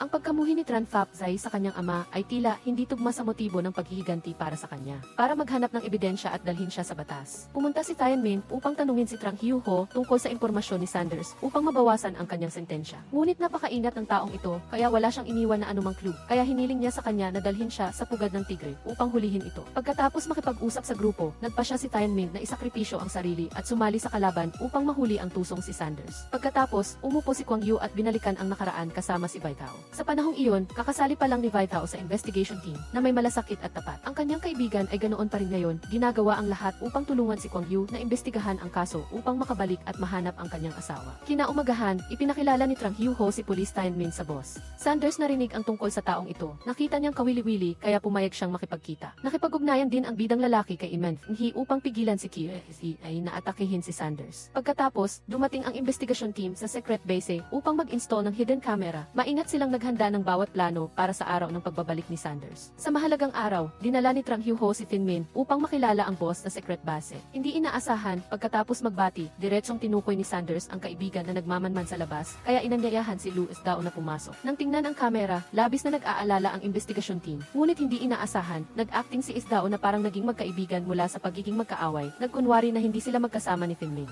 Habang nag-uusap, biglang nawala ng signal ang kamera. Natuklasan din ni Keating na nahimatay ang kanyang ina at mayroong marka ng karayom sa leg. Kumilos na si Kira at si Hiay. Isinara niya ang lahat ng pinto, nagbuhos ng gasolina at sinindihan ito. Habang nagpapanik ang lahat, binuksan ni Sanders ang pinto ng secret room at nagtago si Thien Minh kasama siya.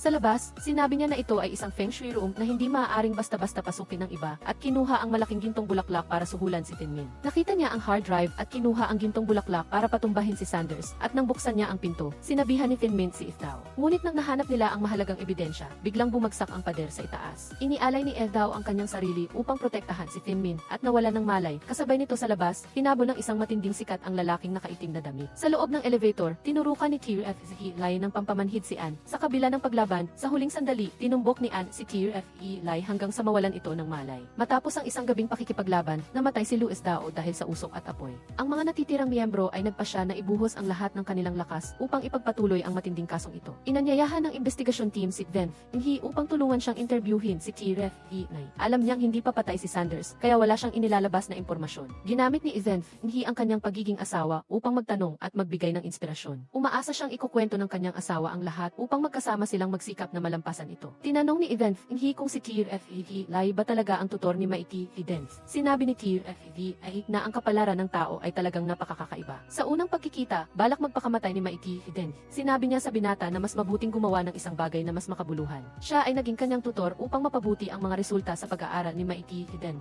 Mula noon, itinuring ng binata si TFE ay bilang pinakamahalagang tao sa kanyang tabi. Ang layunin ng pakikipag-ugnayan ay dahil ang kanilang sitwasyon ay parehong-pareho. Parehong pinabayaan ng pamilya at ng lipunan. Noong taon na iyon, pumunta si TFE Lai sa isang gusali sa Seattle upang magmakaawa sa kanyang ama na bisitahin ang kanyang ina sa huling pagkakataon. Ang resulta ay pinalaya siya ng kanyang ama at ng babae sa tabi niya ng walang awa. Noong panahong iyon, gusto ni TFE Lai na ipadala ang kanyang ama sa kabilang buhay kaagad. Pagkatapos ng ilang panahon, nalaman ni TFE Lai na ang kanyang ina ay nangaliwa at inasar ang kanyang asawa. Ibinuhos ang kanyang galit kay Izzy dahil hindi siya ang kanyang tunay na anak. Sa huling bahagi ng kanyang buhay, pinatawad niya ang kanyang asawa at anak ngunit aksidenteng namatay sa sunog sa gusali ng Seattle.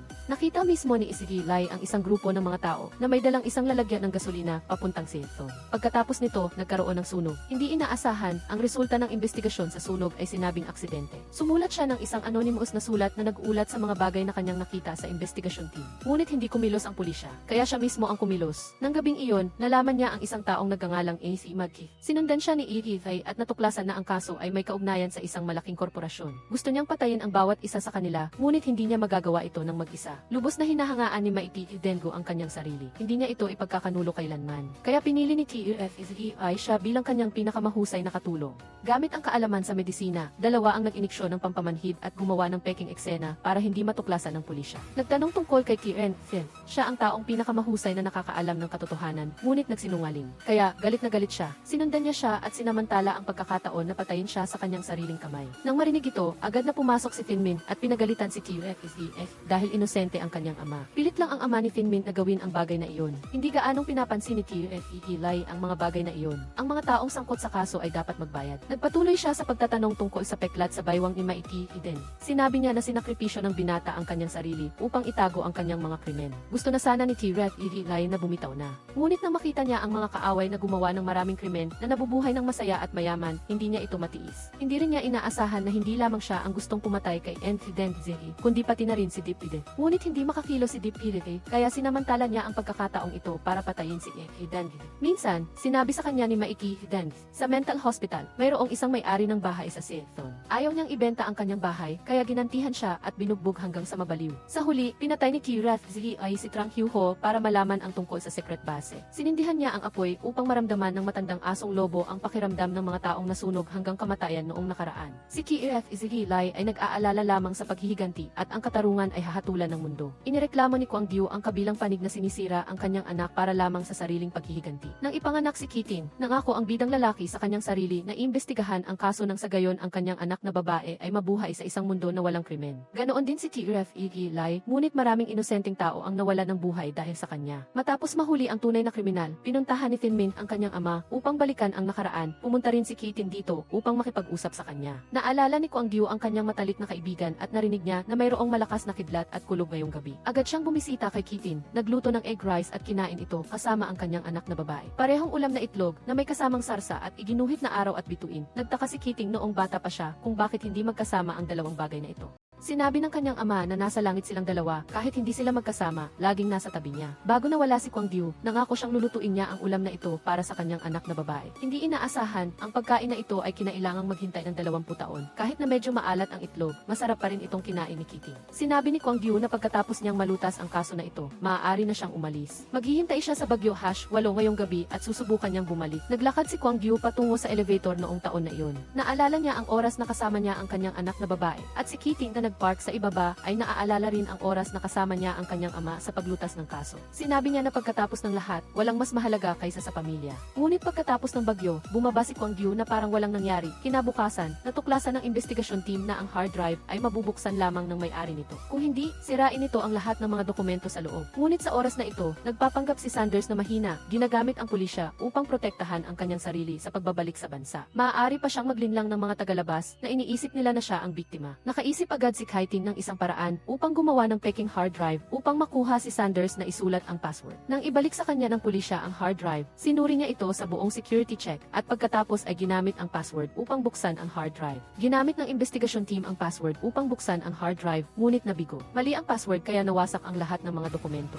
Lumabas si Sanders na nagpapakita ng pagiging marangal sa pamamagitan ng pagpapatawad sa lahat ng pagkakamali ng investigasyon team. Gusto rin niyang kumain ng isang napakagandang pagkain habang ang lahat ay nakasimango. Nagpunta si Kitin at Tinmin upang bumili ng pagkain. Mabilis siyang binigyan ng regalo ng kanyang kaibigan. Nagplano silang magkasamang lumabas sa isang magandang araw. Pagpasok nila sa restaurant, nakilala nila si Gwen Hee. Sinabi niya na nagpareserba na siya ng mesa para sa kaarawan ng kanyang asawa. Ngayon na ganito ang resulta, gusto ni Gwen Hee na dalhin ang pagkain para sa kanya. Marahil ito na ang huling pagkakataon na makikita niya siya. Tumanggi si Kitin dahil hindi ito pinapayagan ng regulasyon. Naantig si Tinmin sa kwento, kaya pumayag siya. Sa selda, ibinigay niya ang pagkain sa kanyang ama at inulit ang mga salita ng pamamaalam para sa kanya. Sa kabilang panig, habang walang magawa ang mga pulis, nagreklamo si Sanders na gusto niya ng itim na tiyan ng manok, hindi almond. Agad siyang nalason at namatay. Ang balita na ang malaking pilantropo ay nalason ay nagpagalit sa lahat. Pumunta ang mga pulis sa restaurant upang suriin ang mga kamera at ang kasaysayan ng booking. Natuklasan nilang nagsinungaling si Gwen Hee. Sinundan niya ang investigasyon team upang planuhin ang paglason kay Sanders. Patay ang lahat ng telepono ni Gwen Hee at nag-alay siya ng insenso sa kanyang lola. Matapos ang matagal na panahon, sa wakas ay nagtagumpay siyang ipaghiganti ang kanyang yumaong lola. Lumalabas na gusto ni Gwen Hee at TFEI na ipaghiganti ang kanilang mga mahal sa buhay. Walang nakitang bakas ang mga pulis sa bahay hanggang sa hinanap nila ang basurahan at natagpuan ang isang rental paper para sa mini warehouse ni Gwen Hee. Pumunta ang bidang lalaki at si Tinmin sa warehouse upang maghanap ng mga bakas. Pumunta naman si Kitin upang hanapin si Gwen Hee. tinawagan niya ang kanyang anak na babae at nagplano silang magkita. Pagdating niya doon, sinabi sa kanya ni Evan He ang lahat ng nangyari. Noong taon na iyon, nang malugi ang kanyang pamilya, tanging ang kanyang lola na lang ang natitira sa kanya. Magkasama silang kumita ng kaunting pera mula sa pagbebenta ng mga scrap. Ngunit isang araw ay binisita niya ang isang kaibigan sa Seaton at namatay sa sunog. Ang tanging kamag-anak na nawala ay nagpahapi sa kanyang ina hanggang sa nakilala niya si at sinabi na ang sunog na ito ay hindi aksidente. Kasabay nito, natagpuan din sa bodega ang mga bakas na nagpapatunay na nagbago ng pangalan si Evan He. Lahat ng sinabi niya ay peking balahibo. Nakipagsabuatan si Evan He sa kanyang asawa upang magsagawa ng isang plano ng paghihiganti para sa kanilang mga mahal sa buhay. Natuklasan ni Evan He na ang kamatayan ng kanyang lola ay may kinalaman kay ay kaya galit na galit siya sa gabi ng aksidente. Kinandado niya ang pinto at ikinulong ang kanyang ama at lola ni Evan He sa loob. Ngunit maaaring magkasama ang pag-ibig at puot. Nang matanggap ni Evan He ang sulat ng pag-amin ng krimen mula sa taong mahal niya, tumakbo siya upang pigilan si na magpakamatay. Gusto niyang magkasama silang pumunta sa Canada upang magsimula ng isang bagong buhay. Sinabi ni Keating na maaari siyang magulat sa pulisya. Ngunit alam ni Evan He na ang batas ay tumutulong lamang sa mga taong may pera. Lumabas na si Evan He ang guro na tumulong kay Maiki noong taon na iyon. Nagmakaawa siya sa kanyang anak na babae na dalhin siya kay Sanders dahil nararapat siyang mamatay. Pinayuhan siya ni Keating na bumalik sa tamang landas dahil hindi na maibabalik ang mga yumaong tao. Nang kukunin na niya ang handcuffs bilang isang pulis, tinurukan siya ni Evan He ng pampamanhid. Nang dumating si Thin Min at nakita siyang walang malay, nawala na rin ang baril niya. Kaya sinabihan niya si Kwang Gyu na hanapin si Evan He. Dinala ni Thin Min si Keating sa ospital, ngunit nang magising siya, agad siyang tumakbo sa gitna ng kalsada upang hanapin ang kanyang ina. Nang pigilan siya ni Thin Min, sinabi niya na umamin si Evan He na siya ang utak ng krimen.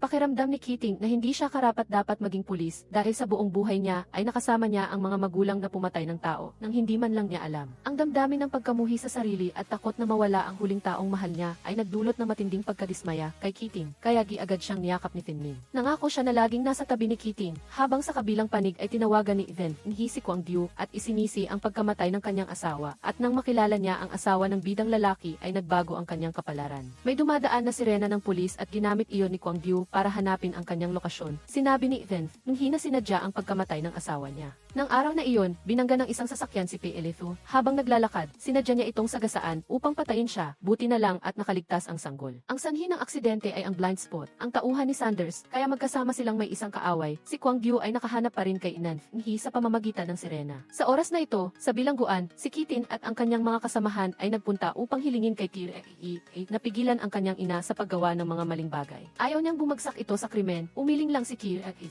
at sinabing hindi. Noong taon na iyon ay natuklasan niyang pinilit ng kanyang ama ang kanyang ina na ilipat ang titulo ng bahay sa Seaton. Nang dumating doon si upang tanungin siya, nagkaroon ng malaking sunog kaya sinadya niyang ikandado ang pinto. Hindi niya inaasahan na mayroon pang ibang tao sa silid. At lalo na hindi niya inaasahan na pumatay siya ng maraming inosenteng tao. Ang totoo, ang lahat ng mga taong iyon ay sinadyang patayin ng mag-asawa. Tinanong ni Keating kung paano niya nagawang pumatay ng maraming tao nang walang anumang pagsisisi. At si ay hindi nakatulog ng maayos sa loob ng maraming taon, at ang pagkakakulong niya ay parang nakawala na siya sa bigat sa kanyang puso. Lumipat ang eksena kay Evan He na nagsabi na umiyak si Keating sa gilid ng bangkay ng kanyang ina, at sa kabilang panig, umiiyak ang bidang babae at nagmakaawa sa kanyang ama na tulungan si Evan He. Hinihimok niya si Kwang Gyu na patayin si Sanders, ngunit nanatili siyang makatuwiran dahil gusto ni Kwang Gyu na magbayad siya habang buhay. Kasabay nito sa ospital, handa na ang mga tauhan ni Sanders na dalhin siya pabalik sa bansa. Biglang sinabi ng doktor na may problema si Trang Hyuho dahil may 2 tao ang bumisita sa kanya kanina. Nang lumabas si Sanders sa kotse, sinabi ng kanyang tauhan na malinis nilang napatay si Trang Hyuho. Sa loob, patuloy na kinukumbinsi ng bidang babae ang babae na ilantad ang kanyang mafia boss. Hindi inaasahan ni Trang Hyuho na pagkatapos ng maraming taon na pagsunod sa kanya, ipapapatay siya. Sa huli, sa harap ng mga benepisyong inaalok ni Keating, pumayag din si Trang Hyuho na makipagtulungan.